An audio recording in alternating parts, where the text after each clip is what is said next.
Hello and welcome to Insert Buzzword Podcast. I'm one of your hosts, Jeremy. And I'm Tristan. Insert Buzzword, the podcast that breaks through the business buzzwords to explore the genuine stories behind entrepreneurial journeys. In the heart of Scotland, we venture into the lives of entrepreneurs and business professionals, uncovering the unique challenges and triumphs that define their paths. Hello and welcome to another episode of Insert Buzzword Podcast. We're delighted to be joined this week by Bruce Aitchison. Bruce, how about you kick things off and tell us a bit about yourself? I'm from the Borders originally. Still feels like home. Wee village called Stow, where my wife teases me because she says I make out like my childhood was like Urwully. But a lot of it was Urwully-like. Went to Galashiels Academy, absolutely loved school. It was a big social event for me. Didn't do as well as I probably could have or should have, but I had a whale of a time. Left school, didn't really know. I don't know if we talk about careers at some point, but didn't really know.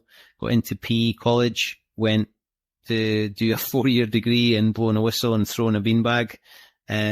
Left uni, went straight to Hong Kong, had 4 years in Hong Kong, incredible place. Came home because we felt like we needed to sort of move on professionally, I suppose.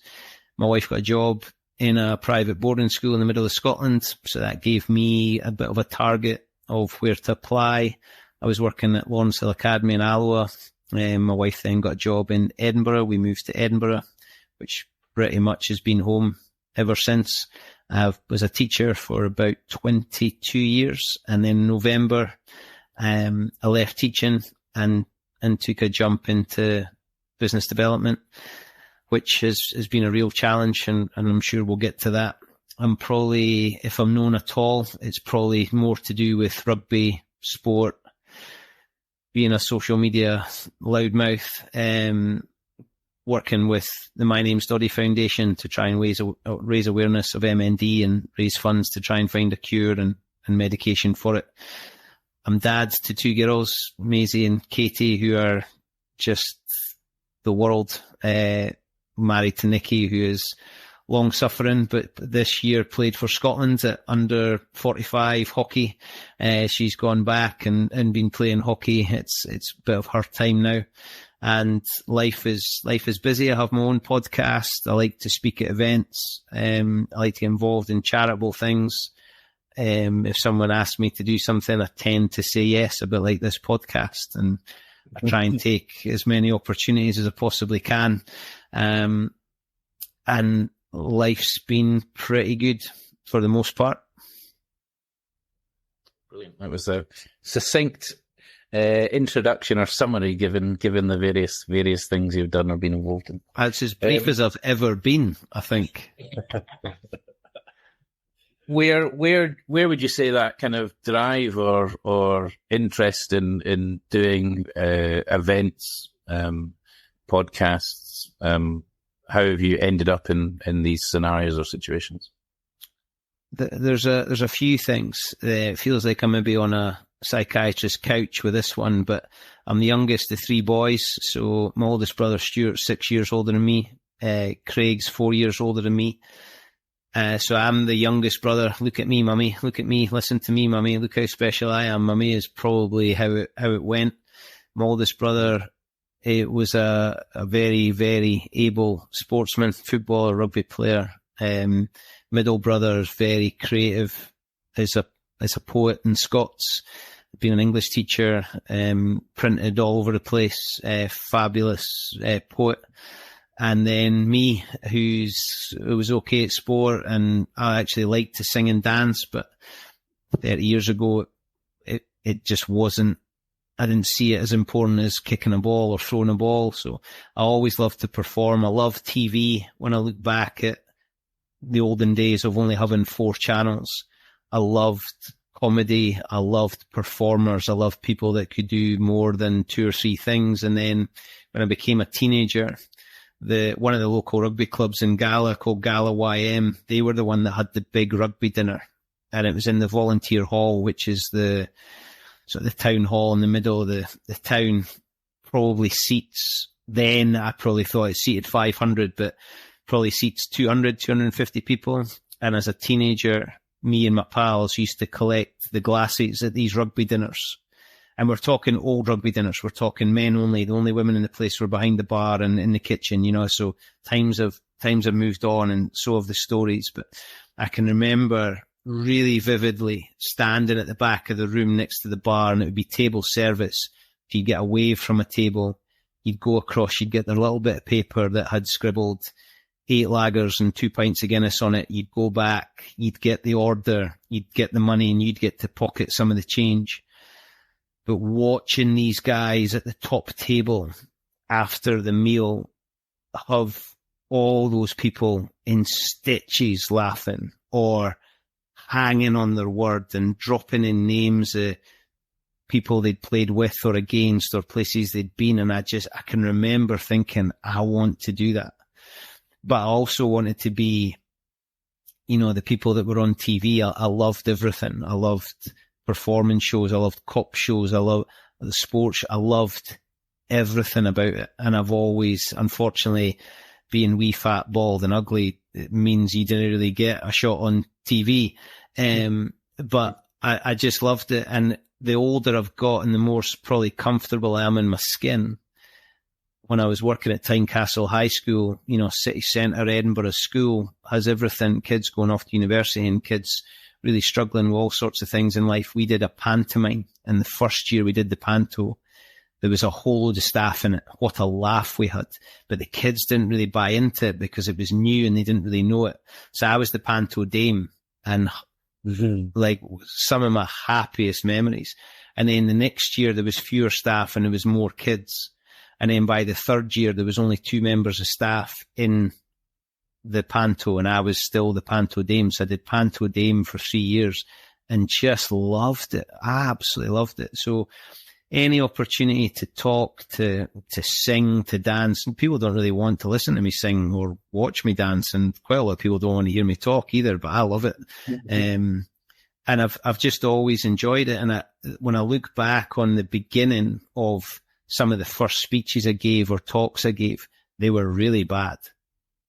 But I think that's how it starts. That's how anything starts. You're probably quite bad at it, and then you learn. And I've been lucky in that when I became a teacher, I replicated what my teachers did, but I had really good teachers. Now, that doesn't mean I was really good at the start, but it meant I had a good foundation before I found myself.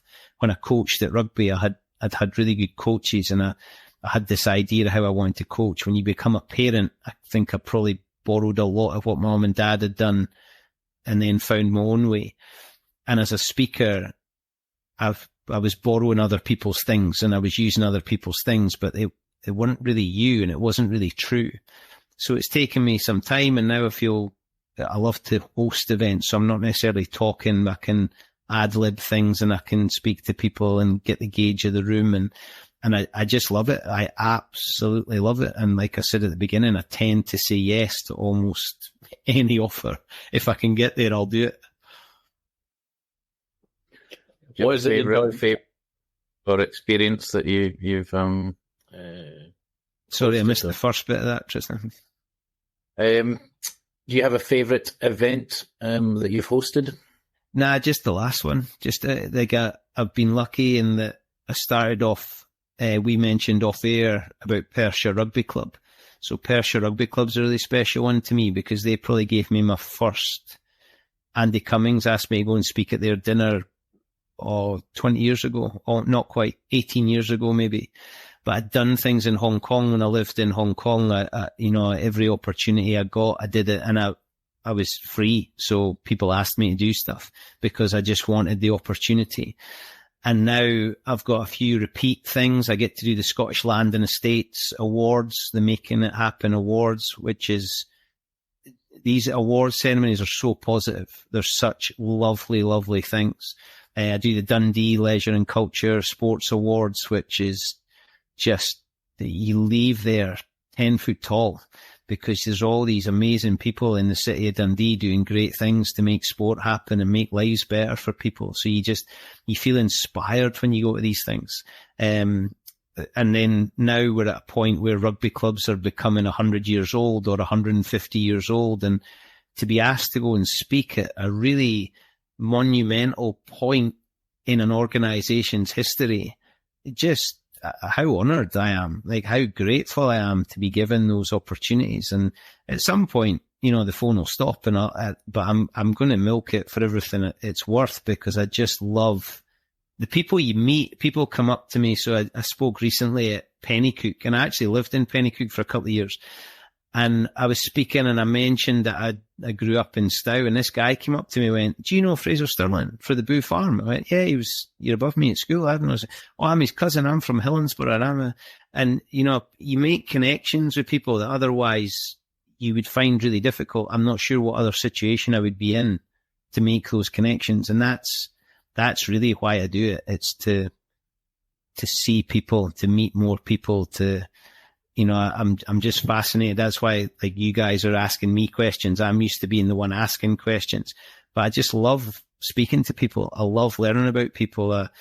You know, my dad tells the story, and this is, you might have to edit this, but we were on holiday at Eurocamp in Germany, and my dad came to pick me up one night, bedtime, from the playground. And he tells this story now, and he laughs his head off. He said, "There's only one person in this world that could have kids in a German campsite playing Jerry's and Brits." I didn't know what it was. I don't think I had any concept of what it was. I don't know how old I was at the time, but wherever I go, I love to speak to folk. I was walking along the street in this middle of Edinburgh today, and I saw this couple pushing a pram, and they were looking at their phones. They obviously didn't know where to go. And I just said, "Can I help?" And they just needed to find the bus station. So I was, you know, I love it. I love speaking to people. It absolutely fills me up. Awesome.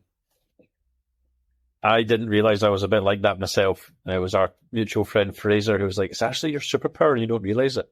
I'll chat to everyone without realizing." Women over the counter, someone at the bus stop. Yeah, I got a buzz out of that too. Like, what when you're doing the public speaking, what is it you're craving? Like, what fix do you get from doing it? It's that thing you hear people talking about. You know, you get such a buzz, you get such a high. I don't get nervous. I get excited. Like, I look forward to it. You can say that myself, like a professional sportsman. It's the same feeling, right? The nerves and excitement, but it's how you frame it in your mind. Yeah, that's it. And like, I love sport, and I still play whenever I can. If someone asks, I tend to say yes, but I was never quick, and I'm even slower. You know, I'm not very good. I'm not very fit. I still love it, but it's not the same build up to it. And that's probably what I now get from these events. And, you know, I get some nice comments, but I work hard at it. I think about it. I prepare for it. There are quite a lot of situations now where I can fly by the seat of my pants, because I've built up enough in the bank where I can see things coming, and I can read a room. But the preparation, it winds me up when you get people who are not speakers and they don't do any preparation. You know, if you're not very good at something, you should overdo your preparation. Like, in my opinion. So that frustrates me, but I love speaking to people. And now we're at a point where the laughter's great, but I've also got probably enough in the bank, and because I'm working my voice and the room and the acoustics, and there are times where I try and make a point. So there are 2 or 3 things that I hold really dear. One is Doddie's impact on me, Doddie Weir's impact on me. He gave me great confidence, and, you know, I can tell that story at some point. He gave me great confidence. So when Doddie was diagnosed with MND, that's likely become one of the things people identify me with. This calendar year, I've had quite a number of people who have said, "Oh, we thought you worked for the foundation." I don't work for the foundation, but I give my energy and my enthusiasm to the foundation when I can. The other thing that I hold really dear, and this week has absolutely smacked me between the eyes, because somebody that I've known for a long time decided that they couldn't continue and took their own life on Monday, is mental health. And it's another story for for maybe another time, but a friend of mine in Hong Kong made pin badges that said, "Are you okay?" on them. And it looks like ruck. And because I go to rugby dinners, he said, wear that on your lapel and hopefully people ask you about it. And I've given some of those badges out, but I always try at some point in the evening to get some kind of message across about mental health, about speaking, about checking in on people, about the people who are not here. Do we know why they're not here? Have we checked in on them? Because it's there and it's hidden beautifully by the people who are suffering. But them knowing that there's somebody there, I think, goes a long way. And then the third part to all of this, which probably is the umbrella to everything, and that's we just need to try and be happy and be nice to each other. Like, kindness is my number one thing above all. You know, Roald Dahl, I think, but sometimes it's quoted to other people, if you can be anything, be kind. And to me, that's absolutely it. And you don't have to say please and thank you do, but it's more of with your actions. Show your kindness, show you care. And if we can do that, then we'll make our wee bit of the world a better place, and the ripple effect will be the world becomes a better place. So those three things are probably my pillars: the fight to try and get a cure and medication for MND and to make sure Doddie's legacy lasts, mental health, especially in men, and then be kind. Incredible. Where do we start to unpick it, Tristan? Jeez. I don't have, like, I have a platform, you know, on social media. My Happiness is Egg-Shaped Alter Ego has a platform, and I probably do abuse it. I milk it for all it's worth. It's what I've got. I don't have 7 million followers on Twitter, or, you know, I don't have but what I have, I'm going to try and use to make the world a better place if I can. I have this big grandiose feeling out, you know, I'd love to buy the world a Coke. You know, if I win the lottery, if I win the Euro Millions, I've got this really clear idea of what I want to do with the money. Because that's it. Like, I would love to just every day wake up and go and help other people. Because the selfish bit, the Joey Tribbiani bit on Friends, is there's no unselfish deed. And I completely agree with him. I completely agree. Because whenever I help somebody, I get it back immediately. Straight away I get it back because I love it. It absolutely fills me up. You know, just helping that couple today, you know, I've told you that story because it made me feel really good that I directed 2 people and their kid in a pram to a bus station. Like, it's that big a deal, but it made me feel that much better. And I felt pretty crap today. So feeling that much better was pretty significant. The social media. How do you deal with the negativity on there? I block it. Sure. It's not that they'll care. Very early on, I blocked Donald Trump. I blocked Piers Morgan. I blocked Joey Barton a few months ago. I report quite a lot of people. If I see something, I'm like the little kid in the class that tells the teacher. I report almost anything I see that I think is wrong. And then it gives you the option to block it. So I get where you're going with that, I think, because there's a lot of junk on it, and people say to me, oh, you know, I'm off Facebook, my Facebook's great. There's nothing on my Facebook that is negative, because if there is, I get rid of it because I don't need it. And I certainly don't go chasing it. And I try and fill up my own Facebook with positivity. And somebody said to me, in fact, it was quite a long time ago. They said, why'd you put everything on Facebook? And I made this decision really early. I wasn't on MySpace or Bebo or any of those things because I thought, why are you doing that? And you would have people that you sat next to at work every day going, oh, why have you not accepted my request? And well, I see every day. Why didn't? But it's morphed, and now I've gone supersonic. You know, everybody's on it. But my social media is a love letter to my kids, because I don't keep diaries. We don't have photo albums in the drawers anymore. My social media is a love letter to my kids. So when I'm not here anymore, they'll be able to go onto my Facebook and go, I wonder what we did on the 6th of July. I wonder what we did on the 23rd of December. And they'll be able to see it all, and they'll be able to see the things I've written and what their dad was like, and they'll be able to show their kids. So come and see when Grandad did this thing here. You can know right now, love letter to my kids. That's what my Facebook is. People take photos and it stays on their phone, and I would be heartbroken if that was where all my stuff was and my phone disappeared. And there's obvious risks, right? I'm putting myself out there. People know who my kids are. They know their names, all that kind of stuff. I've kind of weighed it up that actually probably not many people give a rat's ass who they are. But it's funny when we go places, and my kids are called Maisie and Katie, but I christened them a long time ago Mayhem and Chaos. Mm. So sometimes when people meet them, they'll go, are you Mayhem or Chaos? Nice. And it's,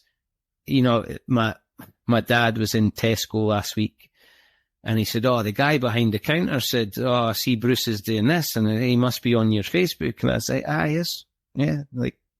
And I don't, at the beginning, and I was probably still a bit uncomfortable with myself and who I was, but now I'm probably as comfortable as I'm ever going to be with who I am. And that's been in the last few years, that I don't apologize anymore. I'm not. If people say to me, especially where I'm from, oh, you're on that Facebook? Yeah, I am.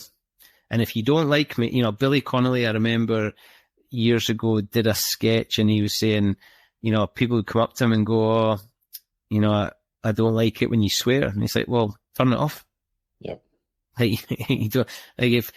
And people are quite nice to me, and they'll say, oh, I like what you do on your social media. And I usually make a joke of myself and say, oh, it's just white noise, and say, oh no, I like it. And that's really not that's them doing the thing I tell people I want to do, make the world a better place by saying something nice. And that's really cool. But quite often we didn't know how to deal with that. When people are nice to us, you're like, all right, thank you.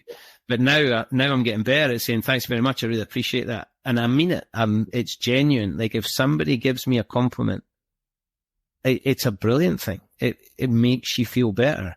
And that's, I've been a teacher for a long time, and I used to say, and I used to preach this to kids, that if you meet them with kindness first, because you never know. Like, I can remember having, oh, but I only called him that. Yeah, but if that was the 100th time he'd been called that, that's why I punched you. Mm-hmm. So you're right. The thing you did was that big, and the thing they did was wrong. But what you have to understand is that's probably been going on for a long time. So if we can just be kind to folk. Now, I was as horrible as anybody at school. Like, I look back and there's things I regret. There's people I spoke to. There's things I said.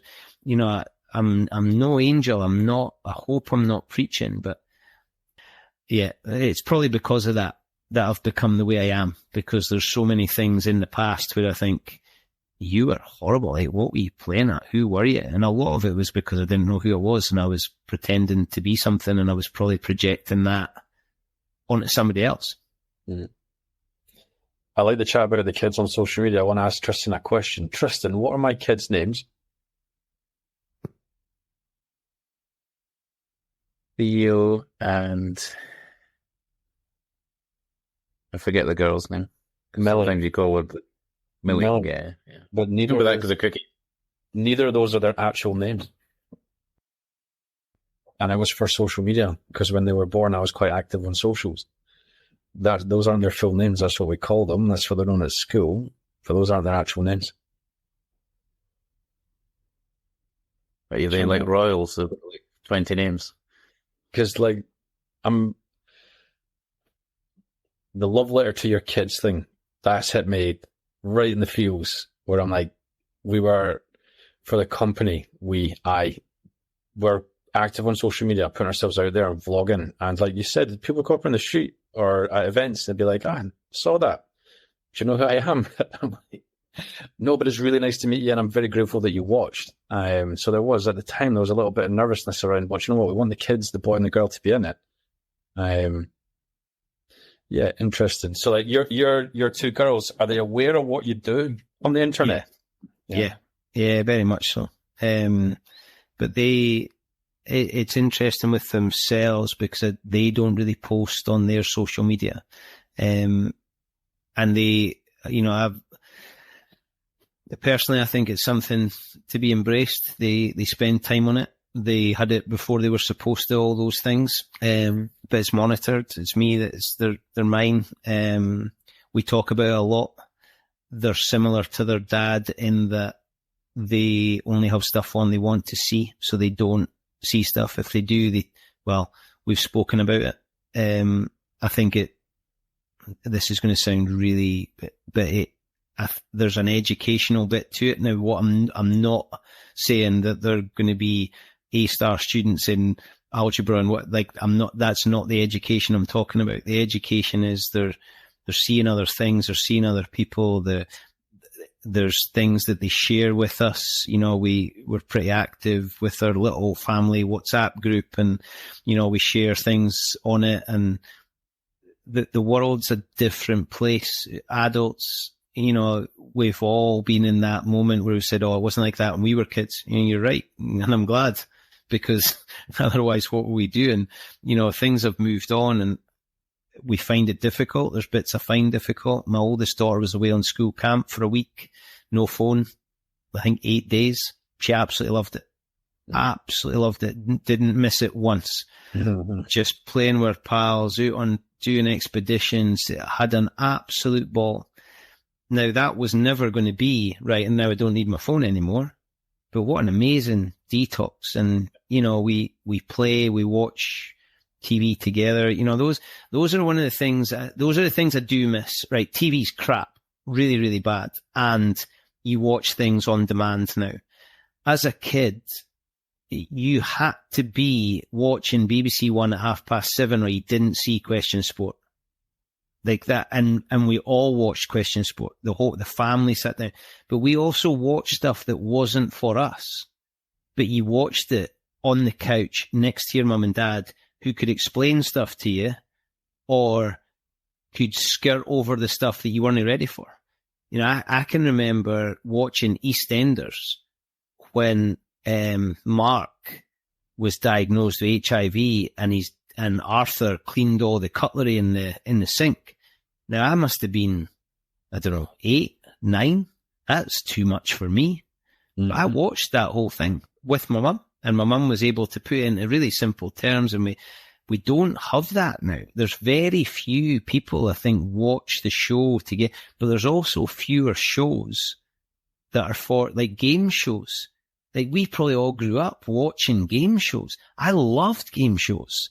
Now they're rubbish because they're full of celebrities you've never heard of that didn't know anything.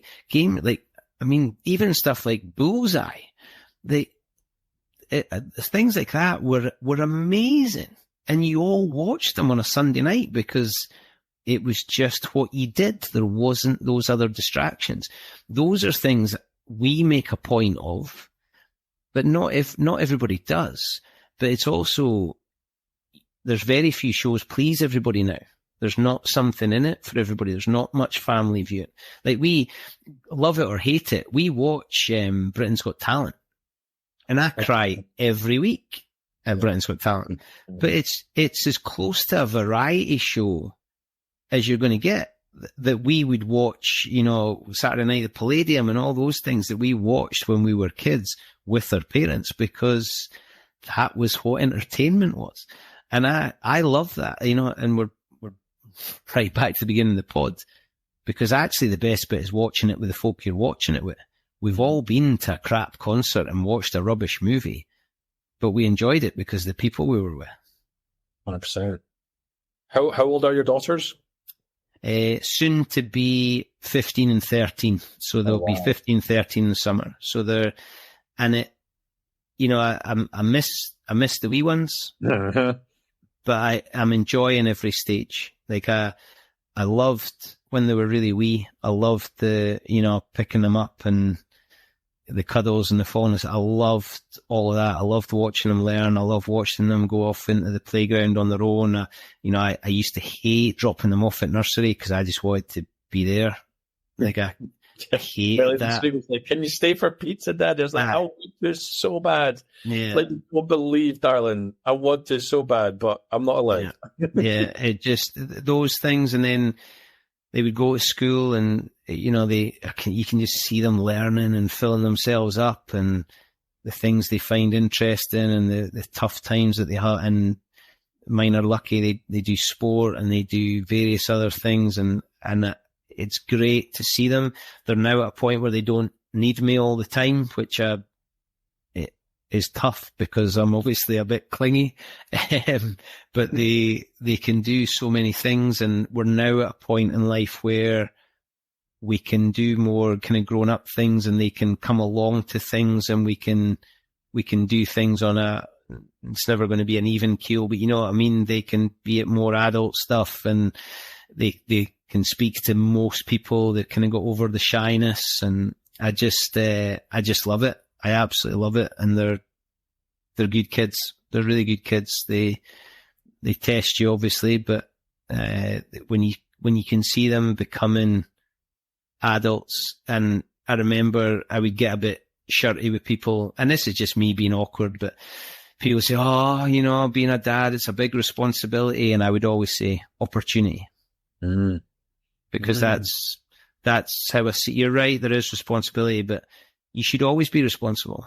I just saw it as an opportunity. Now that doesn't mean they're particularly being driven, I don't think. But I want them to be passionate above all else. It breaks my heart when, having worked in schools for a long time, and you'd get kids who at 14 had retired for football because some idiot somewhere has told them they're never going to make it. So they're like, oh, well, if I'm not going to make it, I'm going to give up.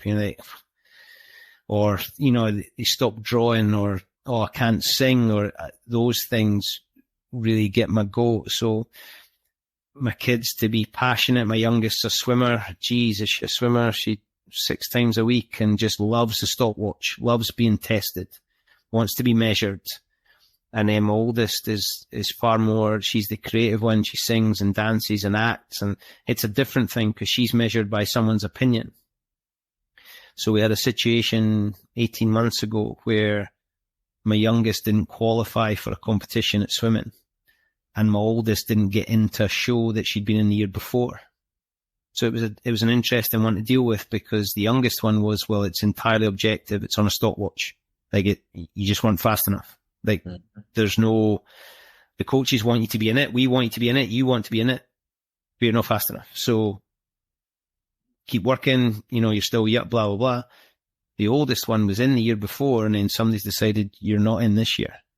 That's tough, because I'm trying to explain someone's opinion, and I've been a coach who has decided I'm picking him instead of him. And sometimes it's come down to just a gut that I'm going with him.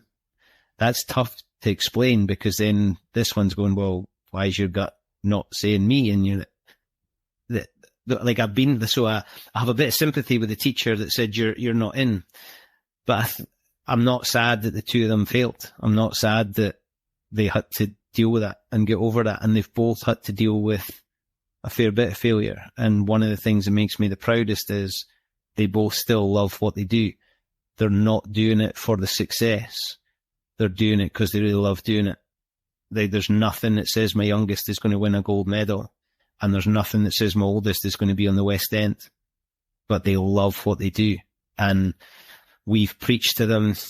They're unlucky that their mum and dads are both teachers by trade. But we've said, look, we'll keep taking you. We'll keep encouraging you. We'll keep doing what we do. But the first sign of you not being passionate about it, we're probably going to pull the plug. Because there then has to be something else. And, adults are the same. There's a whole lot of people who don't have a passion.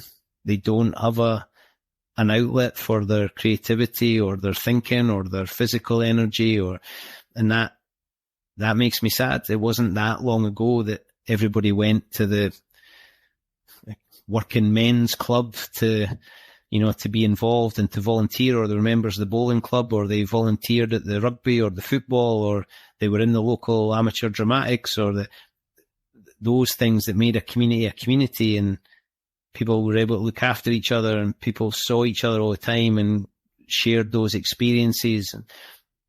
Those things are priceless. It's impossible to put a price tag on them.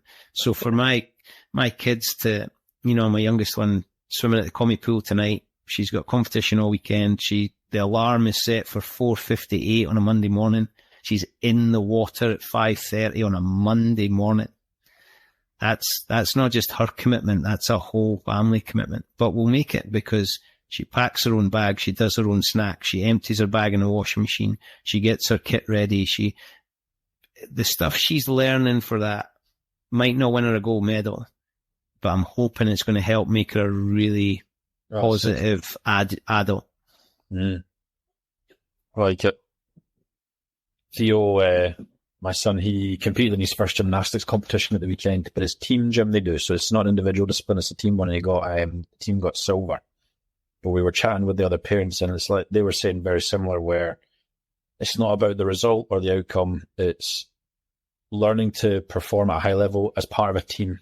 And those are skills they're going to take on for years to come, for sure. Not everybody gets that, though.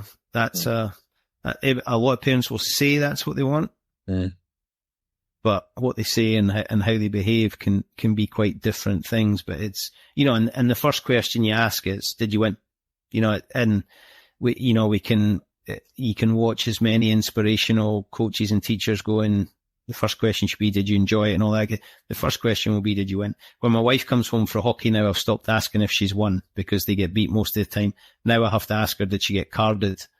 She loses the rag because the braid's better than it's ever been, but the legs are not moving quite as quickly as she wants them to, and she quite often takes exception with the umpire. So now the first question is, did you get carded today? But my wife's spectacular. I mean, what a role model for two girls. She's gone back to hockey. This year she got Player of the Year, both indoor and outdoor. And our kids have got to see her represent Scotland, under 45s. And we flew across to Cork to watch her play. We watched her play Ireland and England. And it again, that's that they're watching. It's nothing to do with this. They're watching somebody who's still passionate, still gives their all, still cares. To me, that's the inspiration. We can talk about gold medalists and professional footballers and, they're an inspiration. Actually, the inspirations are the people that are there every day. They're the ones that are getting you up in the morning, or washing your kit, or being there to give you feedback, or, the coaches, the parents, the peers. Those are the role models. Those are the inspirations. Those are the ones that are creating champions. Yes, you might have watched somebody do something on TV and you thought, I want to try that. They were the spark, but there's no way they were the fuel. It's like sports played a big part of your life for a long time then. Yeah, it's been everything. It's where confidence came from. It's where, teammates used to get annoyed at me. Referees definitely got annoyed at me because I never shut up. Like I commentated games. I used to talk. So my brain was a million miles ahead of my skill or my physical attributes. And then became a coach, as a PE teacher, sport. And it's not the only thing. Sometimes I get pigeonholed, and I understand that, because it would suggest that sport is my everything, but I just think it's the collective, whether it's amateur dramatics, drama, playing music, being an orchestra, it's doing something as a collective. There's an individual element to it where you have to take responsibility, but it's contributing to a collective, and that's where my confidence came from. And I've met everything. I've met paupers and princes. I've met people from, almost every country on the planet. I've met every skin color. I've met every religion, every, sexual orientation. I've met everything. And I've been able, I hope, to treat them the same, because that's just how it is. And going to Hong Kong was a massive learning curve in that, because Hong Kong was such a melting pot of, it was Chinese, but it was British.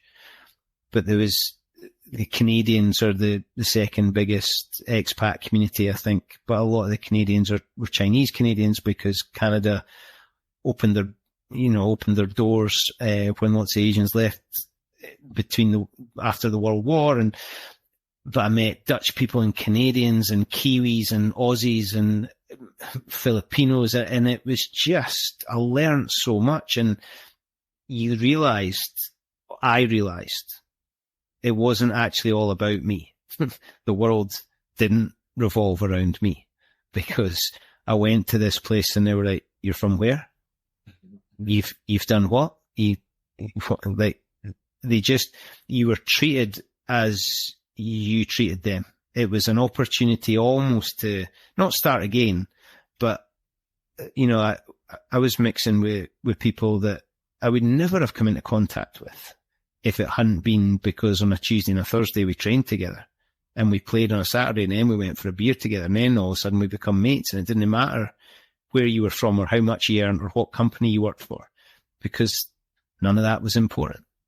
And Hong Kong, so I would have left uni at 21, and I was going for job interviews at schools in Scotland, and I was not ready to be teaching kids who were 3 or 4 years my junior and telling them about life and the world, and I wasn't ready. And I went to Hong Kong for 4 years for the most unbelievable educational experience, where I learned about myself, about life, about the world. I saw different places, and the world came to Hong Kong because it's like a magnet for people, Hong Kong.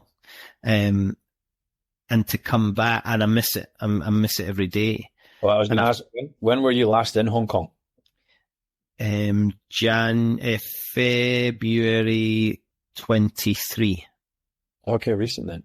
Yeah, so I've been back a few times. I was actually in the boarding school I worked at. I'd started in August 2019, and because I'm the way I am, it was like, listen, we're planning a trip to Hong Kong, a recruitment thing to Hong Kong to meet kids and parents, to come to the school. We'd like you to go. And I said, okay.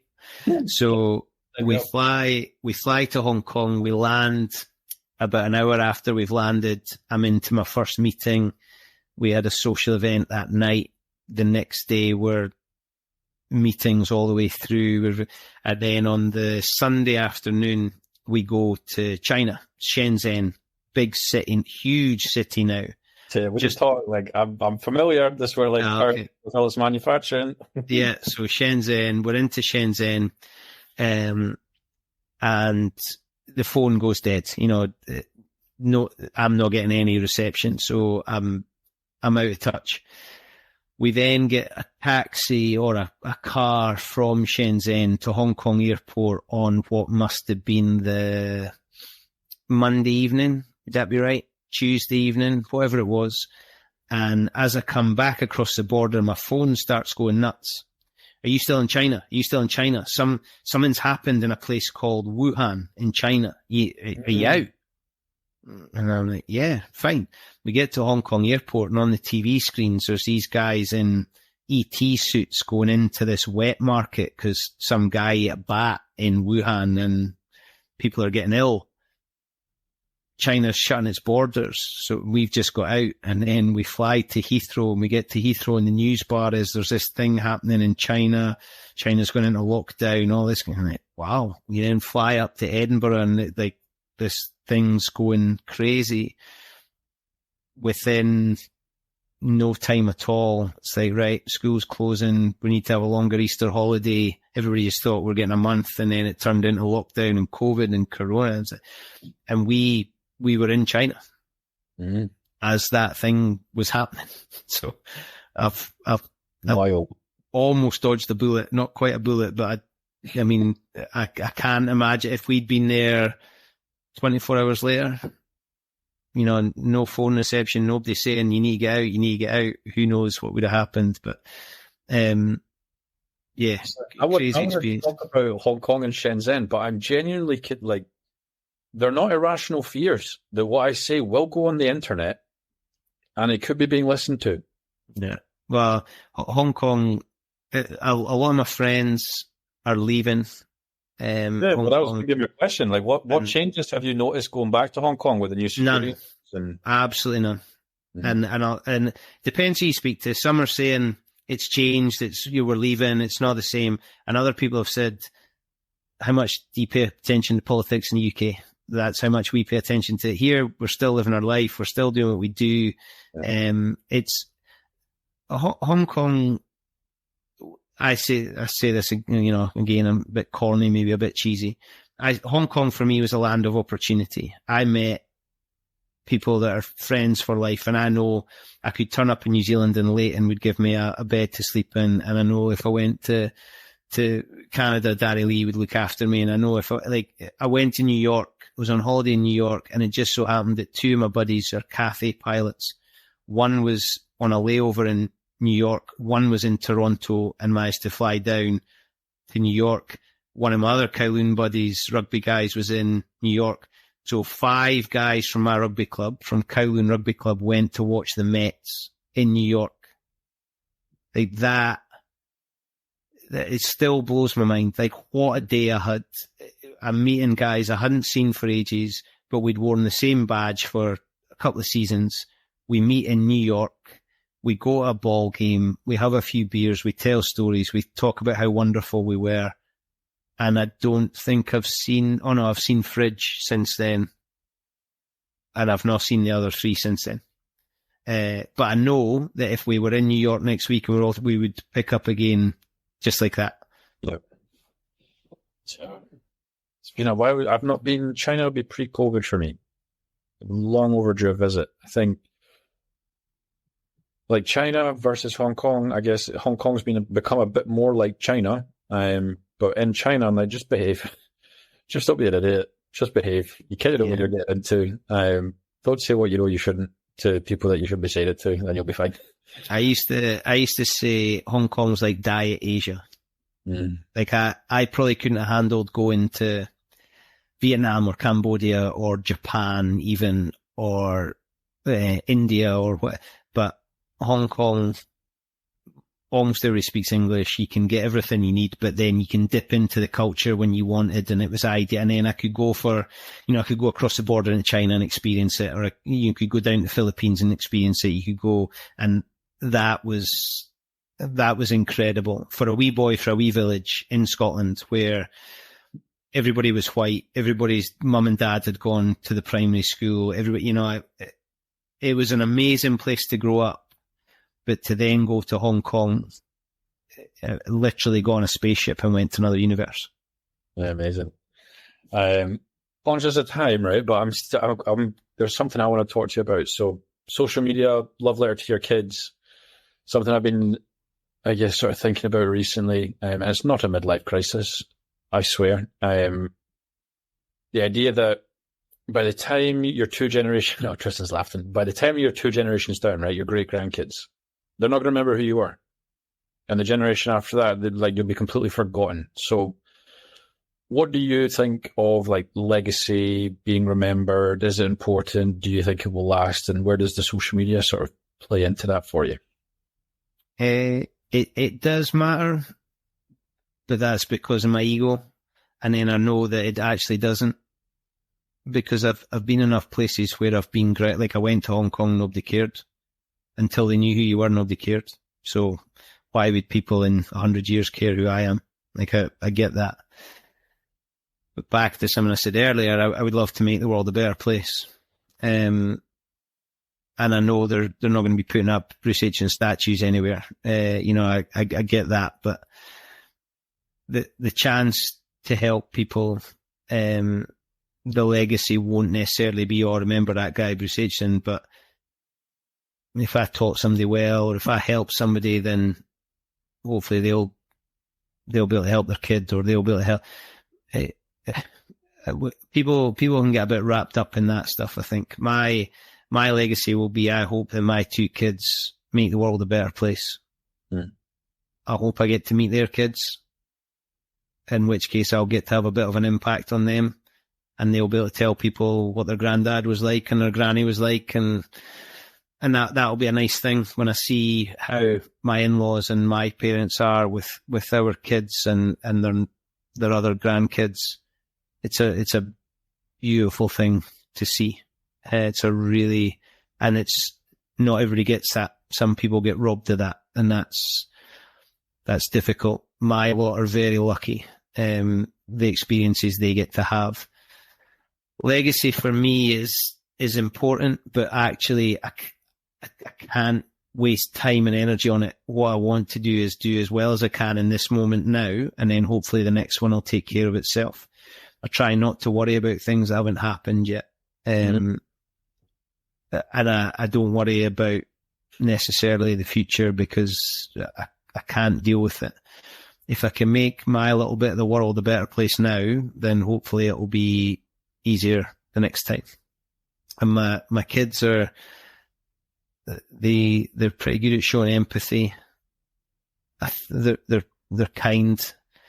It's difficult for kids to necessarily step out of what the group might watch or see because that makes them vulnerable. But I know that they've been nice to people that maybe others haven't been, and that fills me up. And those are not things I'll put on social media because that's not what it's for. And sometimes I put stuff up and I cringe a little bit of myself, but then I think actually this is because I want them to see it in 20 years' time.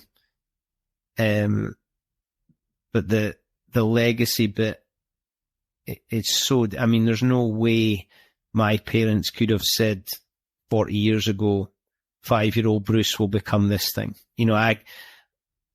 Talking of midlife crisis, I had my midlife crisis sort of in November 22. There's no way I could have predicted where I'm sitting now. I've worked in places I didn't know existed. I've met people that I watched on TV and have become heroes, and I've now got their number in my phone. But actually, they're just normal people. It's just that when I didn't know them and I saw them on TV, I thought they were wow, but actually, they're just nice people. And I've met people that were heroes, and actually I didn't like them very much because they didn't get it right. But I've also become a bit more forgiving in my old age because maybe they just had a bad day that day, and I'm trying to get better at that. I'm trying to get beyond just dipping your toe in. You need to have experienced a lot more before you can actually make a judgment. Because I know people have judged me. I know people have an opinion. I know there'll be people across the street. Like I had one today where somebody I know or who we know each other, and they completely ignored or pretended they hadn't seen me. And I know they did. But for whatever reason, they decided they didn't want to speak to me today. And maybe it's because I'm really annoying, they don't actually like me. Or maybe it's because, whatever it is. And then I feel bad about it after because I feel like, what if they're having such a bad day and I could have made it better? Mm. But I'm also getting better at forgiving myself because... Well, that was going to be a follow-up question. At what point do you stop beating yourself up for not being nice all the time? I'm my own worst critic. There's people who know, like, you see social media, and somebody posted something recently about, I hope your life's as good as it looks on Facebook. And that's true. And there's an element of that with me. Somebody I used to work with said, maybe people need to know that it's not all great, Bruce. And I posted something tonight saying, I've had a really I'm really sad because on Monday, somebody I know took his own life. And it's been hellish. It's been really, really tough. I've found it really difficult. And he questioned so much. Of course, everybody does. He quit what could have done, what should have said, where should have been. You do that, but you do that in so many instances. I'm pretty tough on myself, and I hope that's what is making me the person I am, because I've mentioned it a few times. I've said things to people that are really horrible. Really horrible. And I don't know why I did it. And I shouldn't have done it. And I can say sorry, but actually the damage has probably been done. So how do I make it better? Well, I've got to make sure I get it right from now on. And a lot of that was becoming more accepting of who I was. Because for a long time as a young man, and you two might nod along to this, for a long time as a young man, you tried to ride with the crowd, and you wanted to fit in, or you wanted to be Johnny Big Bollocks, and and I've been all those things, and I don't like myself very much for that. But I don't give myself too hard a time, because there's a lot of things I've done that's been really, really good. I've done a lot of really nice things, and I've helped people that people don't know about, and I don't need to put on social media, because that's not what it's for. And it's in those moments that I can go, well, that's because you learnt your lesson, son. Mm. Powerful.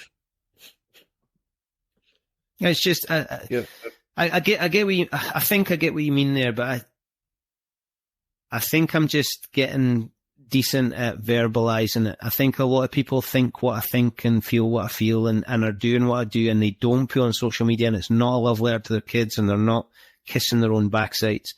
They're just getting on with making the world a better place. One of my best mates is not really on social media. I know he's making the world a better place, and he doesn't have to tell anybody. I admire him, and he admires me. And I didn't want everybody to be like me. I also didn't want everybody to be like him. I just want folk to feel as comfortable as they can in their skin. And it took me to probably my mid-30s to be comfortable in my own skin. Yeah. Like, do you feel it's your responsibility to do it? Yeah. I think it's everybody's responsibility to do it. My driving force. Well, that's not true. There's probably more. My kids are massively. I don't want my kids to roll their eyes and think, "Oh no." I want my kids to be really proud of me. That's probably the foundation to everything. I still need the attention and the affirmation from my parents, because they're both still here, and they're phenomenal to me. My wife and I have been together since we were at school. We're a team. It's not always been smooth, she'll tell you, but knowing that she's proud of me, she doesn't have to say it. She's not as verbal as me. She's probably not as emotional as me, but I know it, and she knows how I feel about her. The need for the world to be a better place, because if I made somebody feel bad, as you've heard, I would feel horrific. And I'm too selfish to feel like that. I want to feel good. And I think it is my responsibility to use what I've got. And I don't mean 50,000 folk on Facebook. I just mean what I've got, the way I feel, the way I see things. If people don't like it, I hope they just ignore it, because there are people that do like it. Rather than say, I wish you'd shut up, I'd rather they just switch me off and go and listen to somebody they want to listen to. But there are people who do like listening, and I hope they keep listening, and I hope I don't become white noise and they get sick of it. But I feel really privileged and grateful to what I've built, and I treasure it. Someone approached me a while ago and said, "Can I help you with Happiness is Egg-Shaped?" And I said, "No." Great guy. So much time for him, so many skills. And I said, "No, because it's my voice and it has to be my tone." Mm-hmm. And if I gave it to somebody else, so Happiness Egg-Shaped will go with me. Like, when I'm done, Happiness Egg-Shaped will go. It's not something anybody's going to inherit or probably want to take on. But I hope when people look at it, they kind of smile, or they think it's a good thing, or it's a positive thing. And it came about for a few different reasons. But as I keep harping on, I wanted to use it to make the world a better place.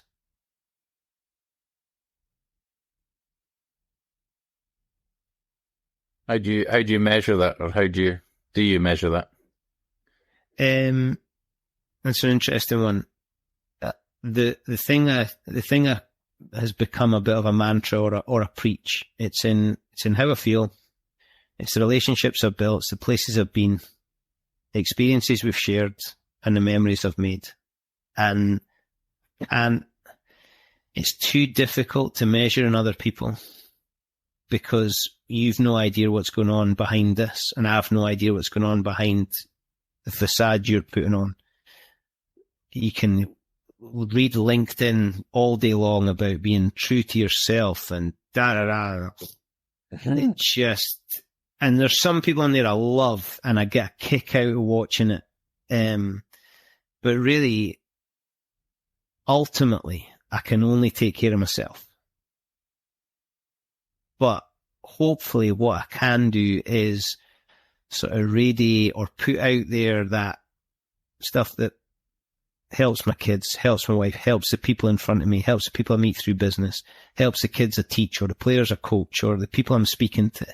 Like, I did a dinner recently, 180 people, and I think all of them laughed at the points they were supposed to laugh at. That's massive for an ego like mine and for what I like doing and for, but some of those people would be struggling inside. But hopefully, for those moments, they just laughed at what was going on because of the people they were with the event that they were at, and they maybe, sounds like the Cheers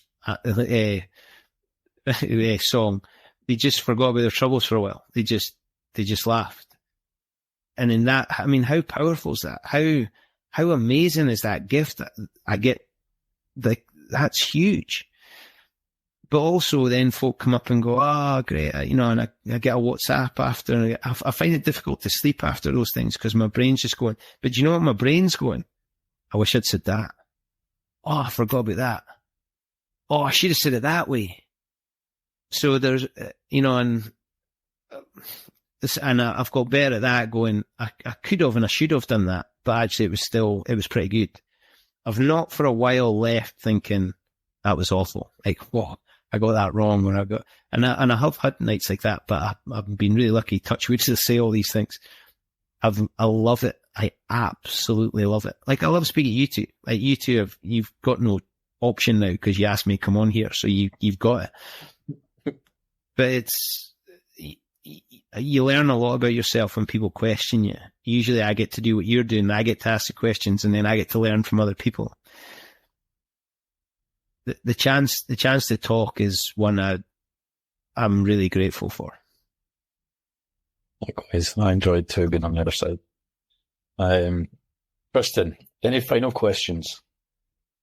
We're not doing final, Bruce. We're gonna go as long as he lets us. Do you think you'll always have an ego? Oh yeah, 100%, no question. I think we've all got an ego. It's just how we portray it. My ego.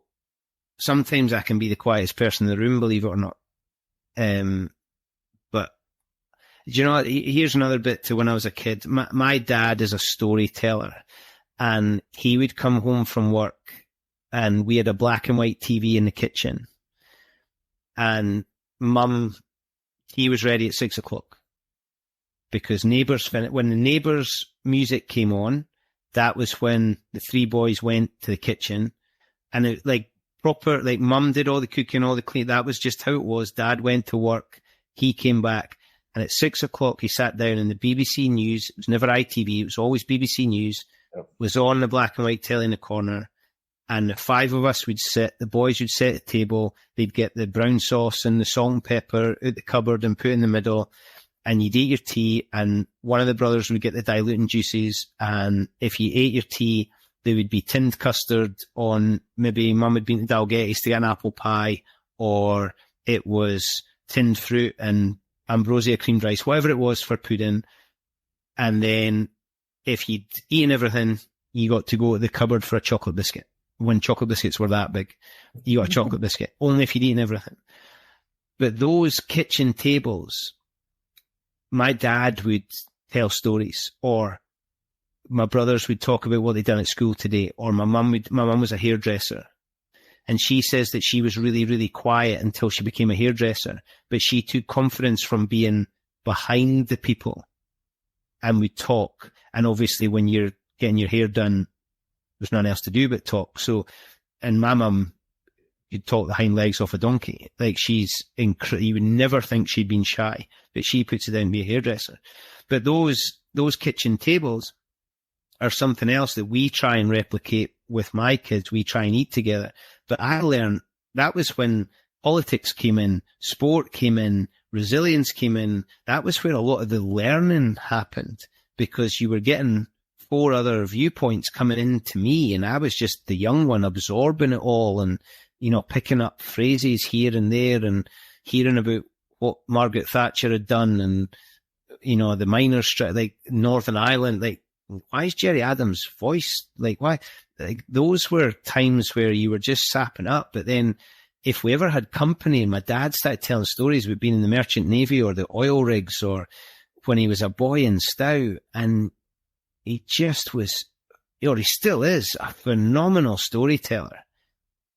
And I loved that. I loved being surrounded by that. I loved being entertained. And, you know, my Uncle Jimmy, my Auntie Jean got on a boat at 19 and went to New York and never came home, married Jimmy Hogan, an Irish Catholic from the Bronx who used to carjack when he was a kid and was a post. Like, Jimmy Hogan was this.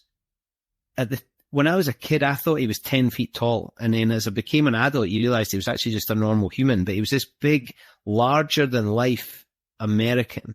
And Jimmy was a storyteller. When you went to their house in the Bronx in New York, evening meal lasted 3 hours because there was so much food, but Jimmy just told stories. And I remember when you would arrive in New York, the first thing my Uncle Jimmy would do, he'd get in the car and he'd take you to Manhattan on Jimmy's tour. And he'd take you to Katzy's Diner, which is the one in When Harry Met Sally, when she pretends to have the orgasm. And he'd take you there we're getting a sandwich, and you were talking New York sandwiches here. But he would also, that was when he would pick up a jar of pickles, because he was from the Bronx. You didn't go to Manhattan unless you had tourists. And I remember these guys at the traffic lights came to wash the windscreen.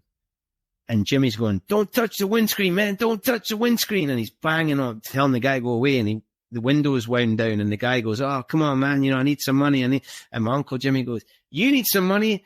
My stocks have down. My shares have plummeted." And he just gave it to this guy. How do you say that to this guy? But that was, my Uncle Jimmy was this huge character. And the first time we flew to New York, we're getting off the plane, and Jimmy's air sight at the window up here as we're getting off the plane. Like, there's my Uncle Jimmy.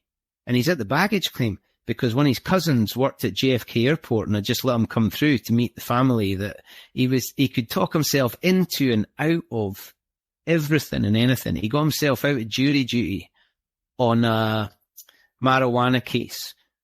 And he said to him, "Oh, have you got any strong opinions on drugs?" He says, "Nah, I think it's going to be great when they legalize them all, and then we can do whatever we want." I went, "Yeah, Mr. Hogan, you won't be needed for jury duty." I've always been entertained by those guys. And, you know, unfortunately, some of my heroes now are, like, I loved watching Michael Barrymore as a kid. Like, when he did Strike It Lucky, and when he did, but, like, I loved watching something like that was physically funny, but also could tell stories and spoke to people. And, like, I loved all that. I loved Bruce Forsyth. Like, I was sad when Bruce Forsyth died. I don't need to be famous, but I'd love to be famous enough that I got on Strictly. Like, that's the dream. Mm-hmm. Strictly is my favorite thing in the world. I'd pay twice the license fee just for Strictly. I would love to be on Strictly. Unfortunately, I'd now be the old guy that would be voted out week 1. But Strictly is, because it's just entertainment. It's just pure fun and enjoyment, and shouldn't be judged. And well, you know what I mean? Judged. It shouldn't be. It's just such a joyful thing, and there's not enough of that. I used to, when I worked in the boys' boarding house on a Saturday night, I'd have Strictly on the TV in the day room, so they had to watch Strictly. I just like to be entertained. Like I love going to, I could go to live anything. If you're gonna get up and entertain me, you'll get my full attention. I'll never heckle.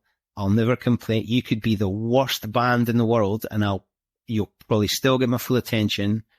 And I remember, is it a song or is it a speech about, give standing ovations?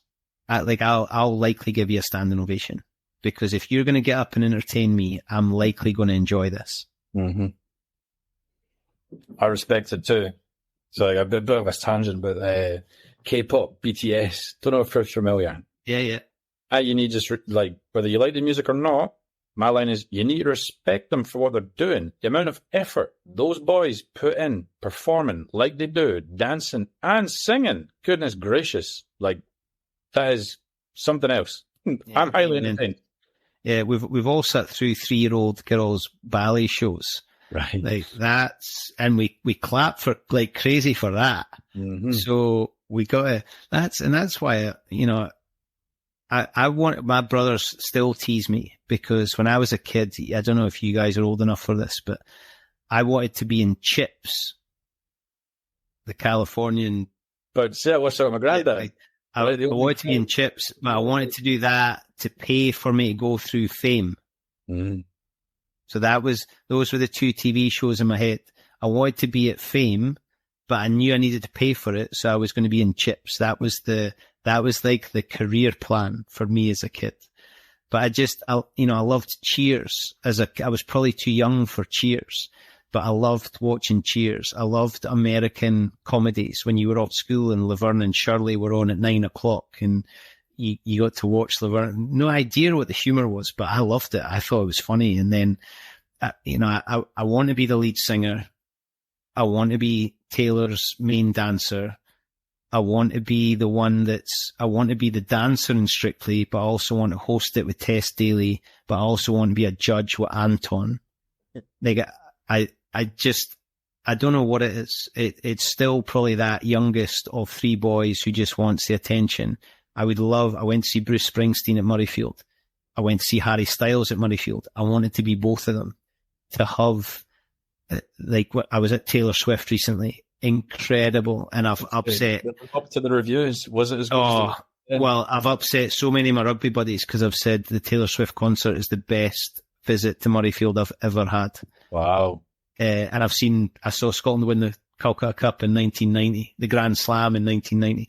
But it was, to have 70,000 people watching you and singing your words back. I mean, I get a kick out of 70 people at a rugby club dinner, having 70,000 people singing the words back to you. I would love to experience that just once. I'd love to experience that once. Wow.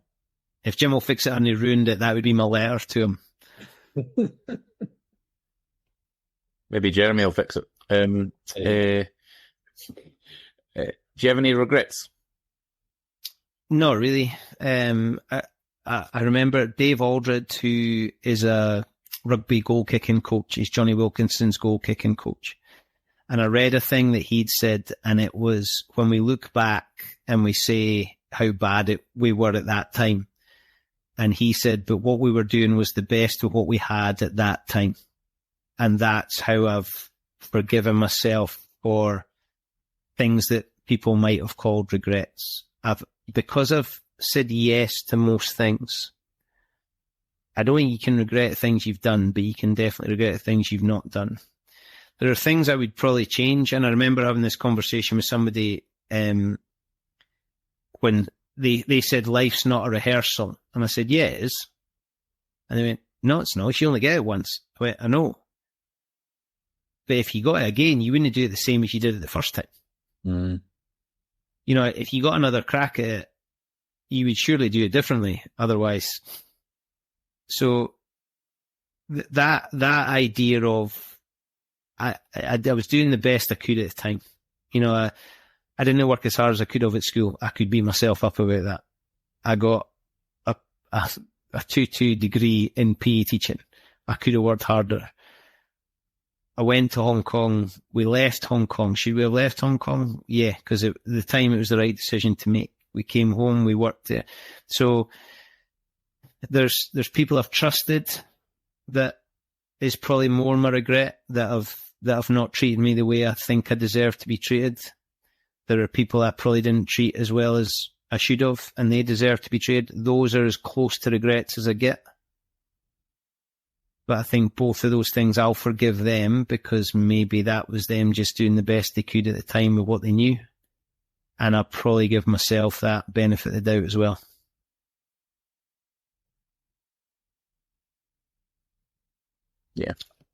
Yeah. I squashed a beef today, Tristan. I gave someone a hug that I thought I'd never talk to again. You can probably guess who. And you know what? It felt like a weight was lifted, because at the very least I can walk across the forecourt and not have to avoid said person. Yeah, I'm a terrible example of it, but yeah, like you said earlier, Bruce, the older you get, this, maybe not for everyone, but certainly I can relate to being a bit kinder, being a bit more self-aware, and being a bit more comfortable in, like you said, in your own skin, or comfortable with your both your strengths and your flaws, and just recognizing it's okay, and probably processing emotion, I think if you're not happy with where you are, you'll have regrets. Mm-hmm. Because something has led you to that place, and that's probably where your regrets come from. I'm pretty content where I am. There are things I would love to make better. I still have anxiety towards certain things. I get twitchy about things. I get grumpy about things. There's things I don't do well. But all those things that have happened in the previous 45 and a bit years have brought me to here. And I should be pretty grateful, because I'm really, really lucky. Really lucky. And this week I've realized how lucky I am, because I've never had to deal with a lot of the situation I've dealt with this week. But it's also shown me how strong a community can be, and how that challenge is going to lead to others, I think, I hope, getting stronger and probably being more aware. I could probably regret and say I should have done that for him, and what if I'd done that? It's not going to bring him back, and it's not going to make me feel any better, and it's not actually going to make anybody else feel any better. So why would I put my energy into that? The chance we've got is this. This is what I've been given. I'm not Bradley Cooper. I'd love to be. I'm not Bruce Springsteen. I'm not Harry Styles, and I'm definitely not Taylor Swift. I get to be Bruce Aitchison, and as corny and as cheesy as it sounds, I'm the only one. And that doesn't mean I'm particularly special, but it means I'm unique. And I've got a chance to use what I've got to make sure I have a decent time. And hopefully it's not at the expense of other people. Hopefully I can bring them along with me. What things are on the horizon for Bruce Aitchison on that kind of thread? There's a lot at the moment. I'm going through another bit of a turn. I've qualified as a humanist celebrant, so I've got my first wedding. I'm not sure when this is going to go out. I've got my first wedding on the 6th of July, which I'm excited for. I've got a few more in the diary. Again, back to feeling grateful. What an amazing thing to be asked to be part of a day that will be remembered forever with those people. So I'm really looking forward to that.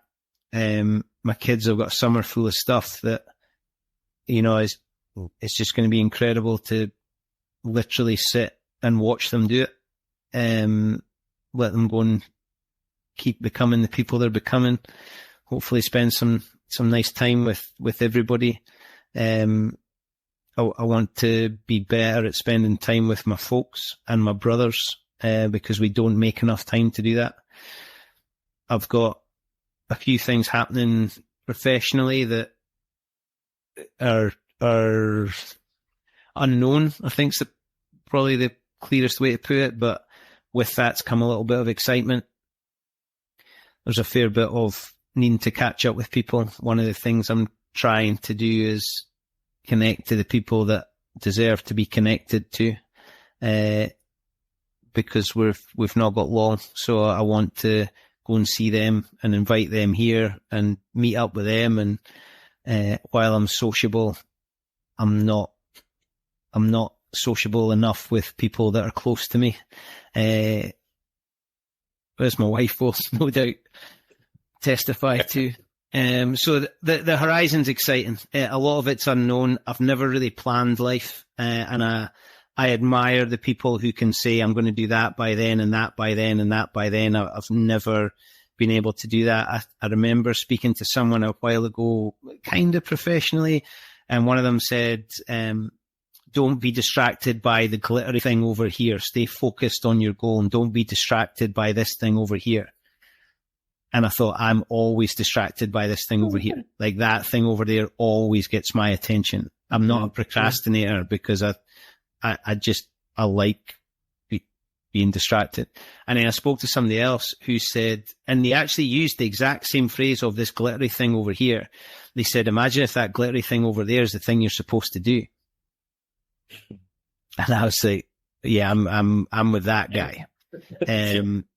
Because the number of things I've said yes to, and a friend of mine, Nick DeLuca, sent me something recently, and I think it was an Obama or a Stephen Bartlett or somebody like that. It said, you'll never be 100%. As long as you're 51% certain, then go for it. And I kind of get that. I've taken on jobs that there's no way I was ready for. I've taken on challenges. Like I said yes to a marathon. I mean, I remember I posted something on my social media years ago saying, if you ever see me running, either run with me or I'm late, please stop and pick me up and give me a lift. And last year I did a marathon. And my wife had to drag me around it. But I did a marathon. That's proof that pretty much anybody can do anything. I did a marathon. But that was a complete spur of the moment. My wife was signing up for the marathon with her pal, and we were driving on the M8 to watch Kevin Bridges in Glasgow, and she's signing up in the passenger seat. And I said, just sign me up as well. And within 10 seconds, my phone in my pocket buzzed. And when I got to Glasgow and took it out, she'd registered me for the marathon. She just did it straight away. And it was like, knowing, like, what have I done? What have I done now? And speaking of social media, I put on my social media straight away so that I couldn't back out, so that I had to do it, because I knew if I would get pelters if I pulled out of that. So I put on my social media, and I did, and we raised $7,000, $8,000 for the foundation. And people sent me really nice. I had 3 people. One person who had really big struggles with mental health, didn't really know her that well. She got in touch with me through Happiness Egg-Shaped, and she said, look, watching you posting all your videos of your marathon, I've now got back into exercise. I'm feeling miles better. My mental health's better. I'm going to yoga once a week, and I've started doing couch to 5K. And I was like, wow, like that's, and I see when people say, if I can just help one person, I think that's horse poo. Like I'm not here to help one person. I think that's rubbish. You're not doing something just to help one person. You're helping one person across the street. You're helping one person tie their lace. But if you're doing, like, that wasn't what I meant. How my intention was to raise money to go MND to hopefully help people with MND. But the side effect was somebody felt better by watching stupid videos of me with my red face. And I didn't follow a training program, and I would always go to the shop after, and I posted one video of 2 chocolate eclairs, a bottle of Coke, and a packet of squashes. as my post-training snack. So I was obviously, I was making it up, but I was just trying to make it real and better. And, you know, I wasn't following a plan, which I should. And if I ever do it again, I will. But it just, I didn't realize that was going to be the impact, but that made me feel 10 feet tall. And I ran the next time thinking, wow. And she could have done that and not said anything, but she did. And she made me feel better. Like, how cool is that? It took her no time at all to send me a Facebook message. She'd watched some videos and I'd helped her. And then she sends a message going, you helped me. I mean, how incredible is that? Mm. So good.